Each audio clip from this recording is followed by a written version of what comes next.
क्रांतिकारी महात्मा ज्योतिबा फुले यांनी सावित्रीबाईला लिहायला वाचायला शिकवले. मित्रांनो, जेव्हा सावित्रीबाई फुले यांना क्रांतिकारी महात्मा ज्योतिबा फुले धडे शिकवत होते तेव्हा गावाचे अशिक्षित लोक त्यांना टोमणा मारायचे, त्यांची थट्टा करायचे.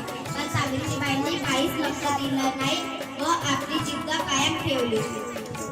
व एका दिवशी क्रांतिकारी महात्मा ज्योतिबा फुले यांच्या मनात आलं की आम्ही मुलींना व स्त्रियांना शिकवावं. म्हणून सावित्रीबाई फुले व ज्योतिबा फुले या दोघांनी मिळून पुण्यामध्ये 1848 ला मुलींची पहिली शाळा सुरू केली. स्त्री जातीच्या मुक्तीसाठी आल्या सावित्री फुले ग. स्त्री जातीच्या मुक्तीसाठी आल्या सावित्री फुले ग.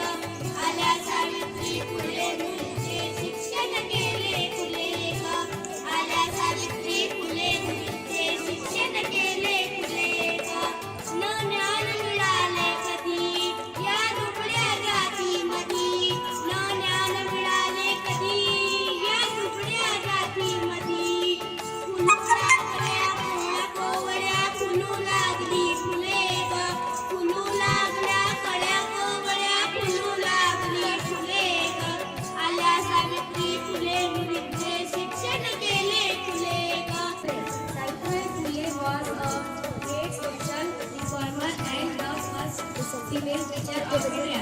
She was born 3rd January 1831 at Naigaon in Satara of Maharashtra. She started the Girls School in Pune on होती. सावित्रीबाई फुले भारताच्या पहिल्या शिक्षिका होत्या. त्यांचा जन्म 3 जानेवारी